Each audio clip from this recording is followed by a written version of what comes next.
Welcome to Bits and Pieces and Happy New Year's. It's New Year's Day and time to start really getting serious about this pantry challenge. So this is my outdoor garden, or a portion of it. This is what will eventually be an herb bed. Right now we have garlic, bunching onions. My bunching onion types are a gumbo onion and a Egyptian walking onion. I kind of got them mixed up this year when I moved them. I also have a bunching onion that I transported from my indoor garden out here, and some garlic chives, and a giant sage bush that transported pretty well from the previous herb bed to the new one. This is the remainder of the garden bed. I'm going to expand this probably in February. Right now we've got some Swiss chard and lettuce.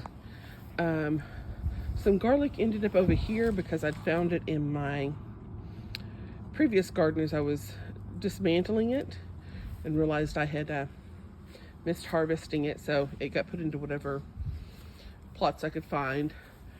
Yet more lettuce. I've been gifting this. I have so much of it. I have a few radishes left here. I've put some more seeds in. I just don't know if they're gonna do. Turnips, carrots. I've tried carrots in the past and they've been very bitter, but if nothing else I can make a carrot leaf pesto. More lettuce. A few radishes still left here. Yet more lettuce and more garlic. I think I'll probably have enough garlic from all of this to make it for a year. I planted some elephant garlic for the first time. Of the 5 bulbs I've put, I've had 1 sprout here, and I planted, 2. There's the other one. The other bed has also 2. I think I planted 4 over there. And that's all there is to it right now.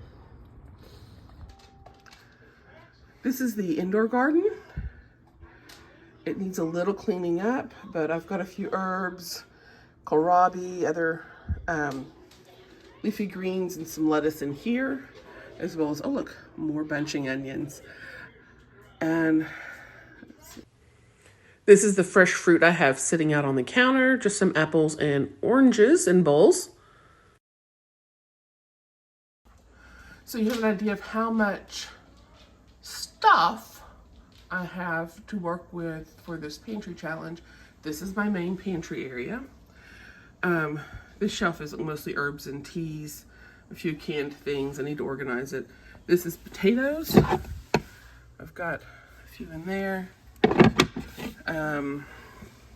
I've got garlic that I grew last year in there. A couple of onions in here from the co-op. And some of the jellies I made, some of my seeds.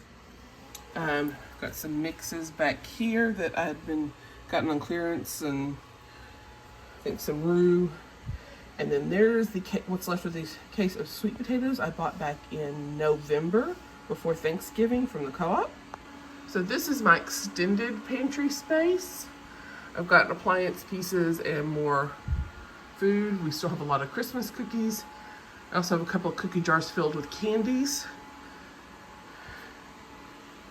And I've got my grains there, and lots of beans. This is my freezer in the kitchen. It is completely packed. My fridge, which I kind of need to clean out. That jug back there is some orange juice.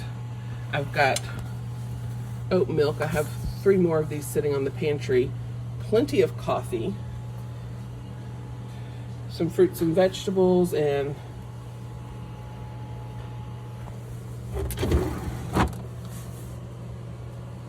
some deli meats. In the garage I have these 2 units.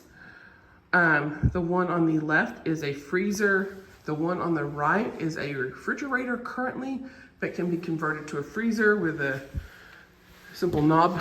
Oh. And that shelf is mostly rice dressing and Tesso.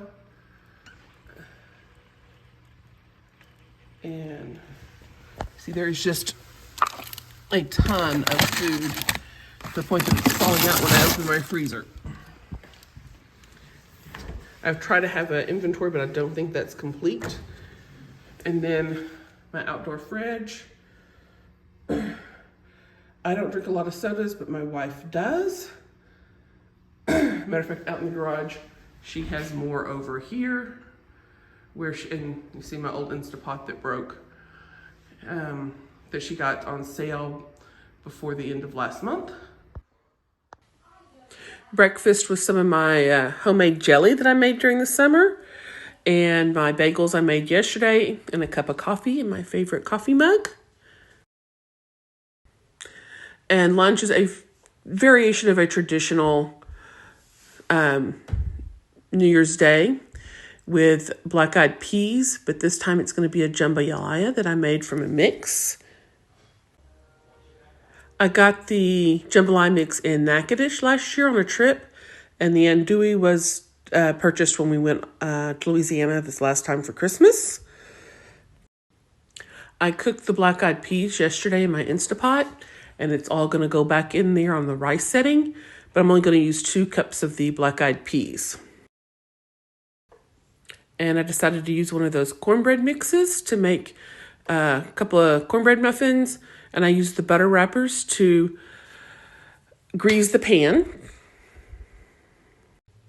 When making cornbread, it is kind of important to mix up all your moist ingredients together and then add all your dry ingredients at once so that they are fluffier.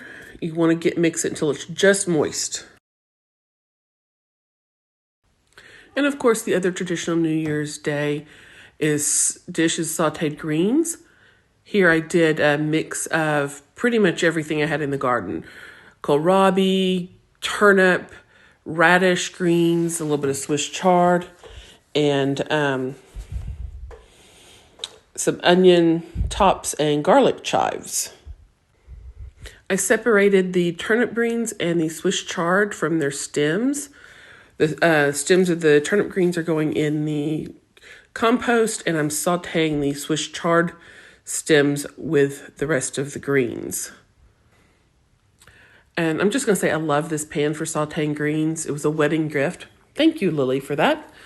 And I'm seasoning it with a little bit of the Eat Your Greens mix. Once again, I removed it from the sachet and put it on in a jar because I wasn't going to use a full sachet. And my muffins turned out beautiful, and it made a very lovely lunch. We're going to have the same thing for dinner, except I'll make a salad from the stuff in the garden instead of sauteed greens. And then I had a snack of peanut butter on one of the hamburger buns. It was a pretty simple, easy day. As you can see, this challenge should not be too difficult for me with as much stuff as I have. I will be thrilled, though, if I can empty out the garage fridge and turn it off. Thank you for watching. Please like and subscribe if you're enjoying these.